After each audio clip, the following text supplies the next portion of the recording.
llama genética. ¿Cuál es la primera pregunta obvia que ustedes creen que yo les voy a decir? ¿Qué es la genética? Correcto. ¿Qué es la genética? ¿Alguien me puede decir qué entiende por genética? Todos hablan de la genética, tuvieron genética en el colegio, le han hablado de genética en muchos cursos. Varios de aquí ya escucharon esta clase antes, así que me pueden decir qué es la genética. El estudio de los genes. El estudio de los genes. En el término más simple y general, vamos a decir que la genética es el estudio de los genes. Y es el estudio de los genes a todos los niveles. Es decir, parte de la genética es estudiar los genes a nivel molecular, desde cómo está organizado el DNA que constituye los genes, hasta nivel poblacional. Cómo se distribuyen las frecuencias de los genes de las poblaciones y la relación que esto tiene con los procesos de formación de nuevas razas, de nuevas especies, por lo tanto de evolución. De verdad que la genética es sumamente transversal y se topa con todas las otras disciplinas de las ciencias biológicas. Y si uno está trabajando en biología celular, ahí está la genética. Si uno está trabajando en desarrollo, ahí está la genética. Si uno está trabajando en bioquímica, ahí está la genética. Porque todo está genéticamente determinado. De manera que nos vamos a topar con la genética en todas las cosas. Para los que estudian carreras más aplicadas como apicultura, mejoramiento genético, importantísimo, ¿verdad?, para criar o cultivar distintas especies. Y si la genética es el estudio de los genes, ¿cuál es la siguiente pregunta obvia?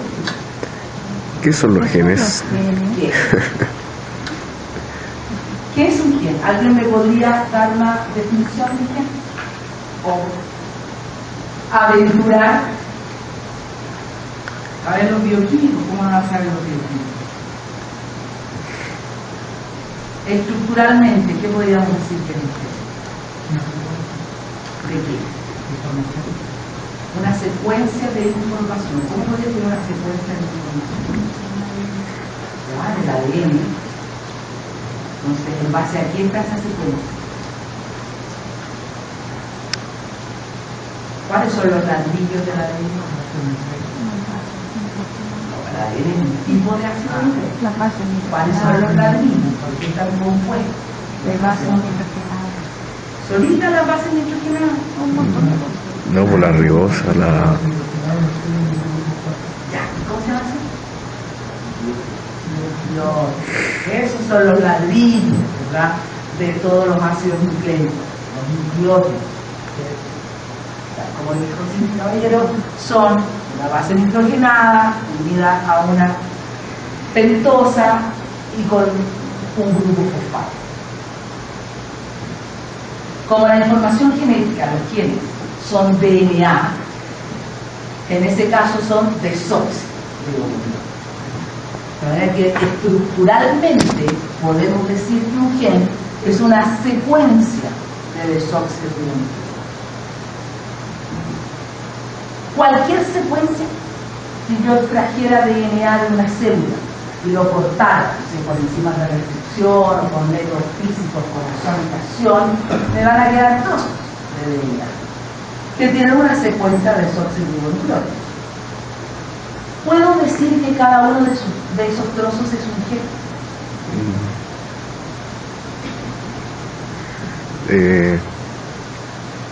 No.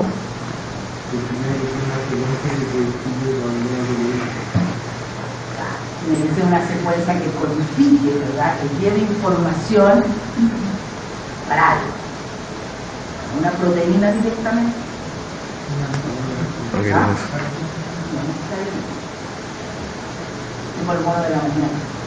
El primer producto de expresión de un gen siempre va a ser un RNA a través del proceso de transcripción.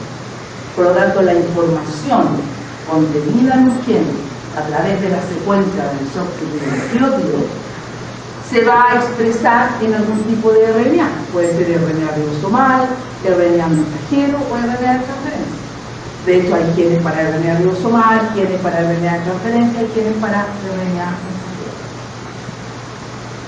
Solo ¿verdad? El RNA mensajero puede ser traducido. ¿Traducido en qué? En un polipéptido.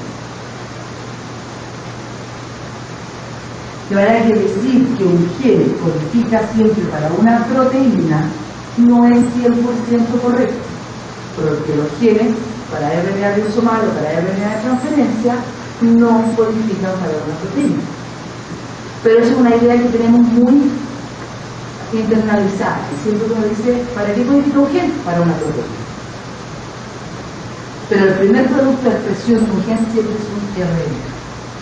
Y solo sin RNA mensajero puede ser traducido en una proteína, o mejor dicho, en un polipéptido, porque hay proteínas que están formadas por subunidades, y cada una de esas subunidades puede estar codificada por un gen distinto.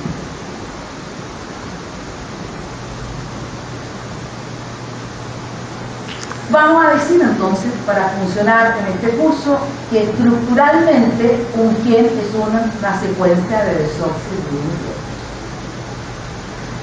No cualquier secuencia de desoxirribonucleótidos, sino que además, funcionalmente, tiene que ser una unidad de expresión, que experimenta transcripción y se expresa entonces en algún tipo de RNA. Y si es RNA mensajero, ese se traduce en un polipéptido. Y desde el punto de vista hereditario, un gen es una unidad de transmisión. Esa información que está contenida estructuralmente en la secuencia de desoxirribonucleótido se transmite de padres a hijos y de una generación a otra.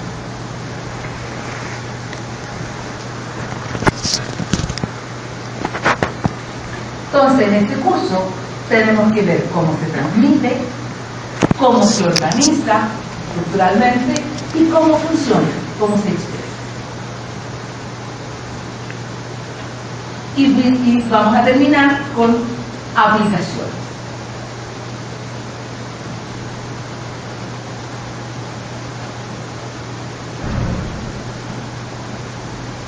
Entonces hay algunas preguntas que tenemos que tener presente y respondernos durante el semestre. Por ejemplo, ¿qué es y dónde se encuentra el material genético? ¿De qué manera se forma, se transmite y sufre cambio? ¿Cómo está organizado y cómo funciona? ¿Y qué le sucede en grupos de organismos en el transcurso del tiempo? A modo de recordatorio,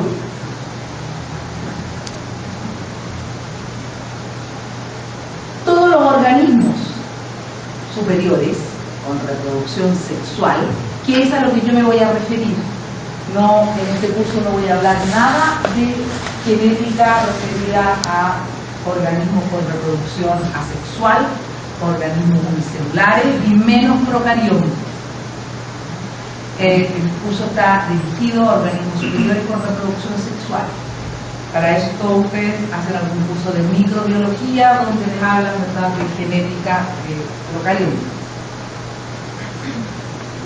Entonces los organismos superiores, multicelulares, están todos formados por células. ¿Qué tipo de células son estas? Eucariotas. Eucariotas, ¿verdad? O eucariotas. ¿Por qué se caracterizan las células eucariotas? Porque poseen núcleo, tienen organelas. ¿Ya? Posee el núcleo, ¿verdad? La principal característica de una célula eucarionte es que tiene un núcleo definido, rodeado de una envoltura nuclear, es una membrana, y que lo separa del resto de las células, es decir, del citosol. Y la otra característica es que tienen organelos membranosos. Pero lo que nos interesa principalmente a nosotros, en el curso de genética, es qué pasa en el núcleo. Porque en este núcleo está toda la información genética contenida en la molécula de DNA. Recuerden que las células eucariontes, además, el DNA se asocia con proteínas. ¿Cómo se llaman esas proteínas? Tonas. Histonas. De manera que 4 histonas, la H2A, la H2B, la H3 y la H4 forman un octámero, 2 de cada uno. Y alrededor de ese octámero el DNA da 2 vueltas y media, y va al siguiente y da 2 vueltas y media, y así sucesivamente. Y eso es lo que conocemos como la fibra básica de cromatina. De manera que los núcleos interfásicos, es decir, células que no están en división, vamos a encontrar el material genético en forma de cromatina, asociado al DNA con estas proteínas que llamamos histonas.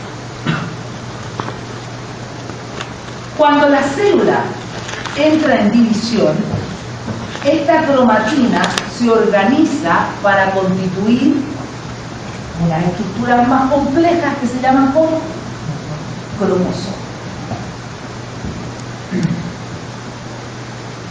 Todas las células somáticas de un organismo son diploides.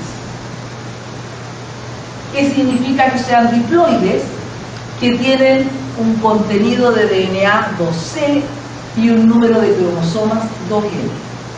C es el contenido de DNA, cantidad de DNA, y N es el número de cromosomas.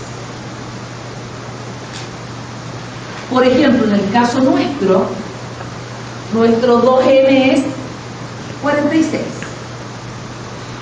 De estos 46 cromosomas corresponden a 23 pares, de los cuales 22 son autosomas y un par es sexual. Entonces, en un organismo diploide, los cromosomas siempre están de a pares. ¿Y cómo se llaman los dos cromosomas que forman el par? XA. No, ese es el par sexual. Pero en genérico, los dos cromosomas que constituyen el par. Cromátides.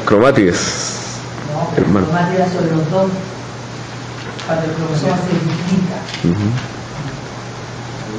¿Cómo era la pregunta? Ajá. ¿Cómo era la pregunta, profe? ¿Cómo se llaman los dos cromosomas que constituyen un par de cromosomas? Toda célula diploide tiene todos sus cromosomas de a pares. Y los dos cromosomas que constituyen el par se llaman cromosomas homólogos. Eso. Uno fue heredado del padre y el otro fue heredado de la madre.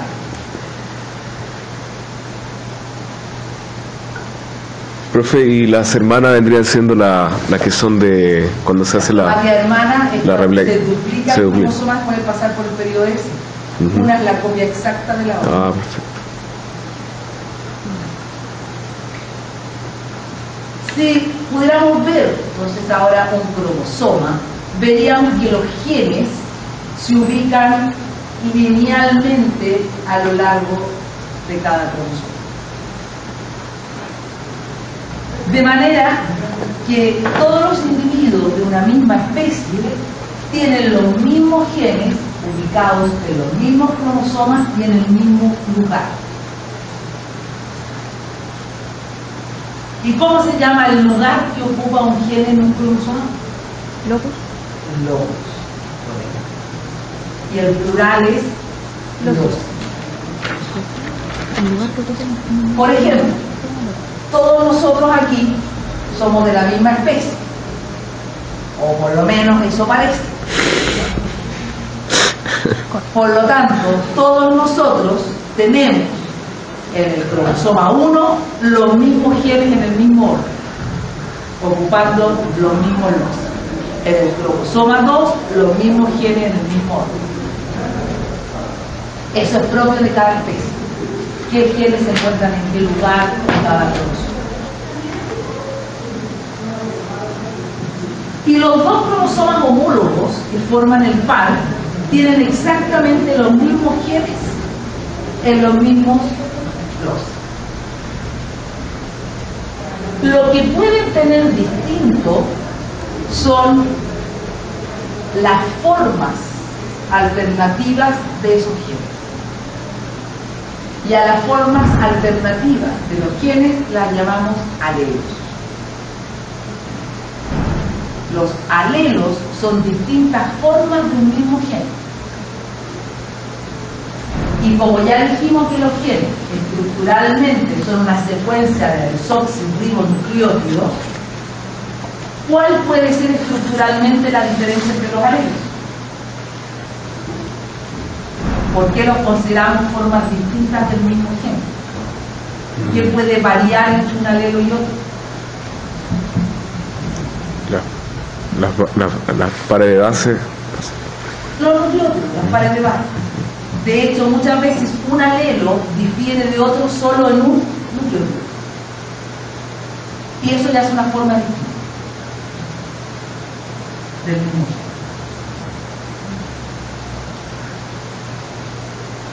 Entonces parte de una misma mutación, se podría decir. Si... Lo que pasa es que en el fondo son mutaciones que han ocurrido durante la evolución, pero que hoy en día, ¿verdad?, están fijadas ya como formas distintas de evolución. Profe, ¿hay como un límite para saber cuánta diferencia hay entre un locus y otro para que no sean compatibles, para que se diferencien? Como para decir que son dos genes distintos. Sí. Sí. Además que son los genes distintos del momento que producen algo diferente. Pues tiene que haber como, no sé, tantas pares de base para que llegue a que no haya una... Cuando compara genes entre especies distintas, lo que compara el porcentaje de tecnología de secuencia que hay. Mientras más parecidos son, uno puede decir que están más cercanos evolutivamente a esas dos especies. Mientras más distintas son las secuencias, que están más lejanas evolutivamente. Y por eso uno construye los árboles genealógicos, evolutivos, los clados que va mostrando qué especie proviene de esta, cuáles tienen ancestros comunes, dependiendo de precisamente la homología de secuencia que haya dentro.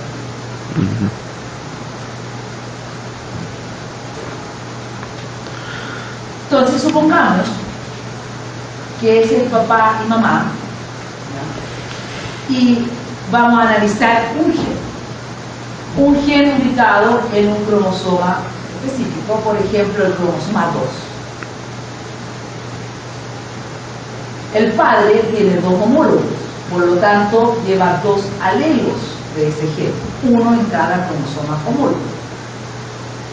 Supongamos que en un homólogo tiene el alelo representado en rojo y en el otro tiene el alelo representado en azul. Es el mismo gen, pero son dos alelos distintos que tienen una diferencia de nucleótidos que hace que sean formas alternativas. La madre, en cambio, tiene otros alelos para ese gen, el que está representado en verde y el que está representado en amarillo, ubicados en el mismo cromosoma, en el mismo lugar, pero son formas alternativas. Ambos individuos, cuando produzcan gametos, estos van a pasar por un proceso que se llama meiosis. Y en la primera división meiótica, los homólogos de cada par se separan y quedan en células distintas. Por lo tanto, este individuo puede generar espermatozoides que lleven el homólogo, el cromosoma homólogo con el alelo rojo, o espermatozoides que lleven el cromosoma homólogo con el alelo azul. Dos tipos para ese gen. Y esta mujer puede generar óvulos que lleven el alelo amarillo y óvulos que lleven el alelo verde. Dos tipos distintos para ese único gen que estamos analizando. Porque los gametos son haploides, es decir, tienen la mitad del contenido de DNA y la mitad del número de cromosomas. Solo un homólogo de cada par. Cuando ocurra la fecundación y se genere el cigoto, el padre aporta en el espermatozoide un cromosoma homólogo y la madre en el óvulo el otro. Por lo tanto, se puede encontrar este espermatozoide con este óvulo, o este con este, o este con este, o este con este. Lo que nos va a generar 4 combinaciones distintas en la descendencia para este puro gen con estos 4 alelos. Piensen que nosotros como especie tenemos alrededor de 30.000 genes, que cada uno de esos genes puede tener 2, 3, 4 alelos diferentes. Imagínense la cantidad de combinaciones diferentes que se pueden realizar a través de la fecundación. Son millones. Solo para una pareja. Y eso que no he considerado ni he dicho ni una palabra sobre la recombinación, que ocurre también en la primera división meiótica, que es lo que llamamos el cocinoide, que también aumenta la variabilidad genética. Por eso que a partir de los mismos padres se generan individuos genéticamente distintos. Y por eso que somos tan distintos genéticamente con nuestros hermanos, a pesar de tener los mismos padres. Y por eso que todos nosotros somos genéticamente distintos, por todas estas millones de combinaciones que pueden ocurrir. Y esto es válido para todas las especies con reproducción sexual.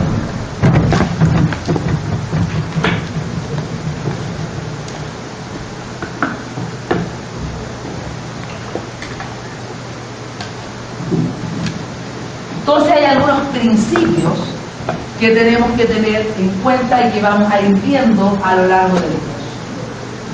Primero, que el gen es la unidad de la X. Eso no está en discusión. Segundo, que los genes se disponen linealmente en los cromosomas. Eso ya se lo acabo de explicar, que ocupan un locus determinado y que ambos cromosomas homólogos tienen los mismos genes, ¿cierto?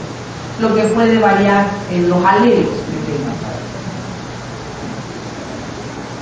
Los cromosomas son unidades no repetidas de las células reproductivas, es decir, los gametos, ya sabemos, son haploides, tienen un solo cromosoma homólogo. Pero están pareados en los cigotos y en las células somáticas de un organismo diploide. Tenemos claro que cuando se produce la fecundación y se genera el cigoto, este es diploide porque recibe un cromosoma homólogo del padre y el otro cromosoma homólogo de la madre. Y todas las células que se originen de este cigoto van a ser diploides, porque se van a reproducir por mitosis.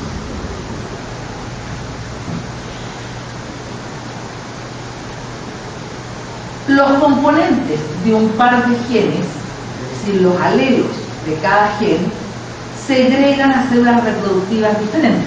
Esto gracias a la separación de los homólogos durante la mitosis. Y esto es lo que se conoce como la primera ley de Mendel, la ley de la segregación. Y que por supuesto vamos a volver a eso y lo vamos a ver después con detalle. Los componentes ahora de diferentes pares de genes, es decir, si consideramos 2 o más genes, se asocian independientemente en los gametos. Y esto es lo que se conoce como la segunda ley de Mendel o ley de la asociación independiente.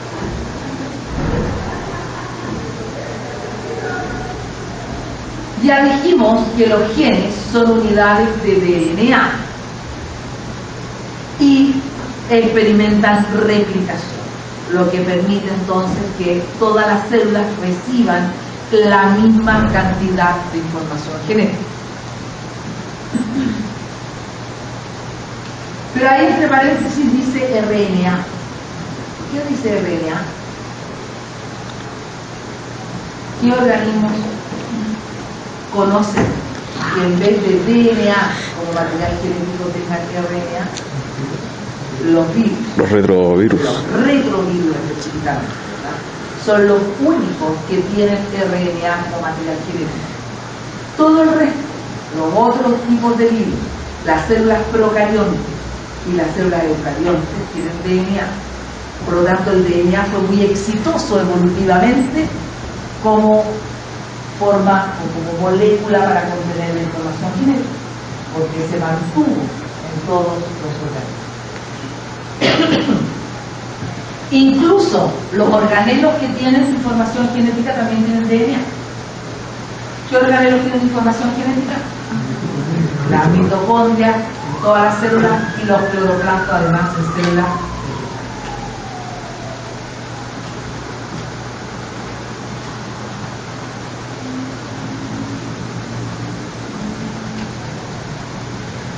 Otro principio importante es que los genes y los cromosomas son susceptibles de sufrir cambios. ¿Cómo llamamos a estos cambios? Mutaciones. Mutación. Las mutaciones son una de las principales fuentes de variabilidad genética. Todos los alelos que conocemos para los distintos genes se originaron por mutaciones. Estamos acostumbrados, eso sí, a estudiar las mutaciones en relación a fenotipos alterados, mutantes. Por ejemplo, enfermedades genéticas. Pero no tenemos que olvidarnos que las mutaciones, como fuente de variabilidad genética, nos han permitido estar aquí hoy día. Porque si no hubieran existido mutaciones, ¿qué proceso no hubiera ocurrido sobre esta Tierra? La evolución. Entonces, a corto plazo, siempre vemos las mutaciones como algo malo, que produce una alteración, que produce un fenotipo anómalo, que produce una enfermedad. Pero no podemos dejar de pensar que a largo plazo las mutaciones han sido fundamentales para que haya ocurrido evolución. Y no seríamos todavía unas lindas bacterias, ¿verdad?, chapoteando en algún charco primordial. Entonces también vamos a tener que ver durante este curso cómo se producen las mutaciones, cuáles son los sistemas de reparación que existen, las consecuencias que estas mutaciones pueden tener, tanto a nivel de genes como a nivel de cromosomas. Otro principio importante es que no siempre una característica o un carácter está controlado por un solo gen. Muchas características están controladas por varios genes y decimos que son poligénicas, como la mayoría de los caracteres cuantitativos.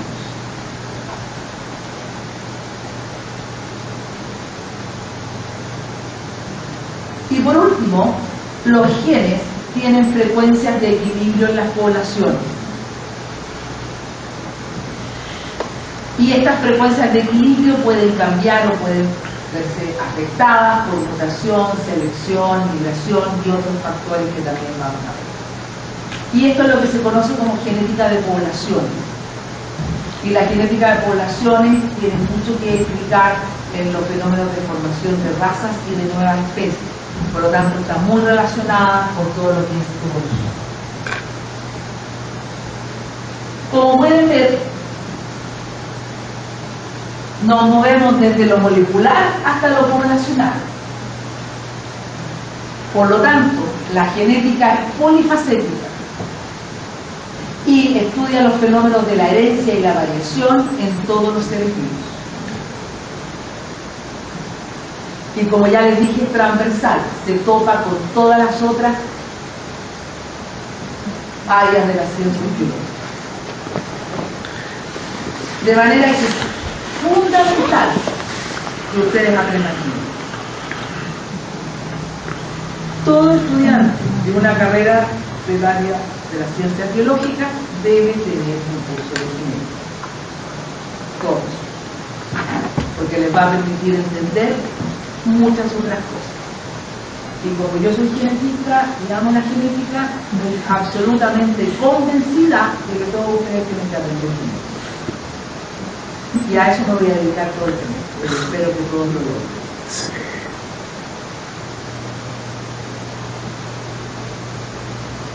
Ya, hagamos un break porque esto